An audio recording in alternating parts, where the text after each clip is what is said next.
Assalamualaikum warahmatullahi wabarakatuh. Perkenalkan, nama saya Ahmad Al-Fauji dari manajemen kelas A. Baik, di sini saya akan presentasikan tugas bahasa Indonesia. Yang pertama yaitu adalah pengertian bahasa adalah sistem lambang bunyi yang arbitrer yang digunakan oleh para anggota kelompok sosial untuk bekerja sama, berkomunikasi, dan mengidentifikasikan diri. Ciri atau sifat yang hakiki dalam bahasa yaitu yang pertama, bahasa itu adalah sebuah sistem. Yang kedua, bahasa itu berwujud lambang. Yang ketiga, bahasa itu berwujud bunyi. Yang keempat, bahasa itu berwujud arbitrer. Yang kelima, bahasa itu bermakna. Fungsinya sebagai bahasa nasional, lambang kebanggaan nasional, lambang identitas nasional, alat pemersatu keberagaman masyarakat, alat penghubung budaya. Tujuan pelajaran bahasa Indonesia: yang pertama, berkomunikasi efektif dan efisien sesuai dengan etika berlaku baik secara lisan maupun tulis. Yang kedua, menghargai dan bangga menggunakan bahasa Indonesia sebagai bahasa pemersatu dan bahasa negara. Yang ketiga, memahami bahasa Indonesia dan menggunakannya dengan tepat dan kreatif untuk berbagai tujuan. Kedudukan bahasa Indonesia: bahasa Indonesia merupakan bahasa nasional seperti yang tercantum dalam yang pertama, teks Sumpah Pemuda, yang kedua, Undang-Undang Dasar 1945 pasal 3B bab 5. Yang kedua yaitu poin ejaan yang disempurnakan. Pengertian ejaan yang disempurnakan adalah tata bahasa Indonesia yang mengatur penggunaan bahasa Indonesia dalam tulisan, mulai dari pemakaian dan penulisan huruf kapital dan huruf miring serta penulisan unsur serapan. Fungsi utama ejaan yang disempurnakan adalah sebagai alat pemersatu dan menjadi tolok ukur bagi benar tidaknya pemakaian bahasa seorang atau kelompok orang. Adapun fungsi ejaan secara khusus adalah sebagai berikut. Yang pertama, sebagai landasan pembekuan tata bahasa. Yang kedua, sebagai landasan pembekuan kosakata dan peristilahan. Yang ketiga, sebagai alat penyaring dari masuknya unsur-unsur bahasa lain baik secara kosakata maupun istilah dalam bahasa Indonesia. Tujuan ejaan: tujuan adanya aturan kaidah ejaan ini adalah untuk memberi pengertian pada tulisan agar lebih jelas dan memudahkan pembaca untuk memahami informasi yang disampaikan secara tertulis. Sejarah ejaan berlaku sejak 23 Mei 1972. Ejaan yang disempurnakan merupakan ejaan yang paling masyhur dan awet digunakan. Beberapa pertimbangan sejak era awal sebagai berikut. Yang pertama, pertimbangan teknis: setiap fonem dilambangkan satu huruf. Yang kedua, pertimbangan praktis: disesuai dengan keperluan. Yang ketiga, pertimbangan ilmiah: pertimbangan mencerminkan studi yang mendalam tentang kenyataan sosial linguistik yang berlaku. Yang keempat, pertimbangan konotatif: bunyi menunjukkan perbedaan makna. Yang kelima, pertimbangan politis: keterlibatan pemerintah menghendaki penertiban tata istilah yang ada.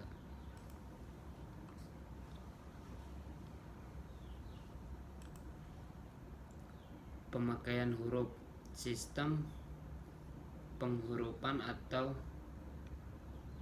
pemakaian huruf adalah submateri dalam kaidah ejaan bahasa Indonesia yang penting untuk diperhatikan, yaitu kaidah ejaan untuk huruf kapital.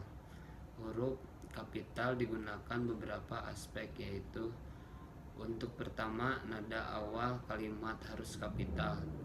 Penulisan nama orang pada hukum, dalil, uji, dan metode menggunakan huruf kapital. Contohnya, hukum Newton, uji Duncan, atau analisis Fourier. Nama-nama geografi yakni sungai, kota, provinsi, negara, dan pulau menggunakan huruf kapital. Contoh, Sungai Nil, Danau, Kelimutu. Kaidah ejaan untuk huruf miring. Huruf miring atau huruf italik disebut dengan kursif jika diketik atau ditulis tangan. Kemiringannya ditandai dengan garis bawah tunggal. Kata atau istilah yang diperkenalkan untuk diskusi khusus menggunakan huruf miring, misalnya kakak atau citraan. Yang selanjutnya itu adalah ada kata, istilah, dan diksi. Kata pengertian sebagai sederetan huruf yang berada di antara dua spasi dan memiliki sebuah arti. Tujuan.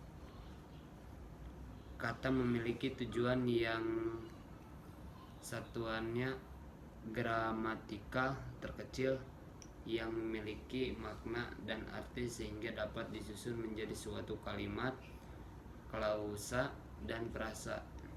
Fungsinya sebagai tujuan gramatikal terkecil yang membentuk suatu kalimat.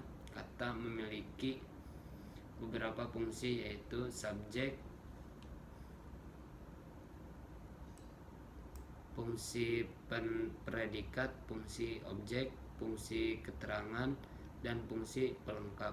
Pengertian istilah adalah kata atau frasa gabungan kata yang dipakai sebagai nama atau lambang dan yang dengan cermat mengungkapkan makna, konsep, proses, keadaan, atau sifat yang khas dalam bidang tertentu seperti ilmu pengetahuan, teknologi, seni, dan lain sebagainya.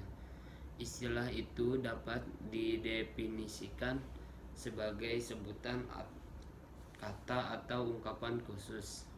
Pengertian tata istilah adalah perangkat asas dan ketentuan pembentukan istilah serta kumpulan istilah yang dihasilkannya. Tata istilah disebut juga terminologi. Tata istilah terminologi merupakan ilmu mengenai batasan, definisi definisi istilah atau mengenai peristilahan tentang kata-kata.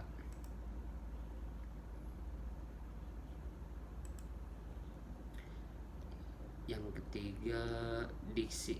Diksi adalah pilihan kata, pemakaian atau pilihan diksi yang tepat, benar, dan cermat bisa membantu memberi nilai pada suatu kata. Pilihan diksi yang sesuai dengan kata lain akan mencegah terjadinya kesalahan penafsiran yang berbeda. Fungsi diksi secara umum. Diksi juga berfungsi memperindah suatu kalimat, seperti diksi dalam suatu cerita. Diksi yang baik untuk menyampaikan cerita yang runtut, menjelaskan tokoh-tokoh, mendeskripsikan latar atau waktu, serta lainnya. Berikut ini beberapa fungsi pemilihan diksi dalam penulisan karya sastra. Yang pertama yaitu adalah membantu pembaca memahami pesan karya sastra. Yang kedua, komunikasi yang efektif. Yang ketiga, bentuk ekspresi. Yang keempat yaitu adalah hiburan.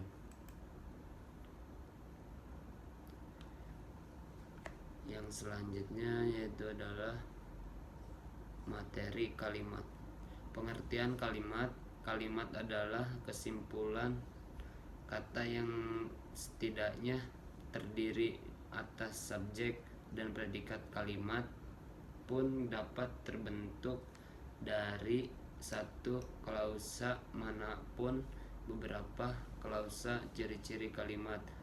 Kalimat memiliki ciri-ciri sebagai berikut: merupakan satu kesatuan bahasa yang memiliki fonem dan morfem. Fonem adalah bunyi pada sebuah bahasa yang membedakan makna dalam suatu kata, sedangkan morfem adalah bentuk bahasa yang mengandung arti pada sebuah kata.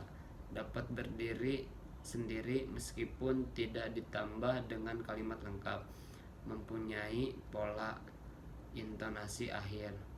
Memiliki huruf kapital dan tanda baca dalam sebuah kalimat.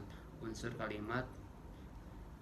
Suatu kalimat terdiri atas beberapa unsur pembentuk kalimat. Kalimat sendiri setidaknya terdiri atas unsur subjek dan predikat. Berikut adalah penjabaran mengenai unsur-unsur pembentuk kalimat. Subjek adalah bentuk dalam sebuah kalimat yang dapat berupa nama orang, hewan, benda, sapaan, dan lain-lain. 2. Predikat. Predikat adalah bagian menandai apa yang telah diucapkan atau dituliskan oleh pihak pertama. Jenis-jenis kalimat yaitu adalah berdasarkan pengucapan. Kalimat akan dibedakan menjadi 2 jenis, yaitu kalimat langsung. Yang pertama yaitu adalah kalimat langsung. Kalimat langsung adalah kalimat yang akan menirukan ucapan orang lain tanpa ada perubahan. Kalimat langsung juga dapat diartikan kalimat yang memberitakan bagaimana ucapan dari orang lain atau orang ketiga. Kalimat ini biasanya ditandai dengan tanda petik 2 dan bisa berbentuk kalimat atau kalimat perintah. Contoh: ayah berkata, "Nak, jangan nak, jangan meletakkan suatu di sembarang tempat." 2. Kalimat tak langsung. Kalimat tak langsung adalah kalimat yang menceritakan kembali ucapan atau perkataan dari orang lain. Kalimat tak langsung tidak ditandai lagi dengan tanda petik 2 dan sudah diubah menjadi bentuk kalimat berita. Contoh: ibu guru berkata bahwa dia akan memberikan kisi-kisi ujian. Baik, sekian presentasi dari saya, kurang lebihnya mohon maaf. Assalamualaikum warahmatullahi wabarakatuh.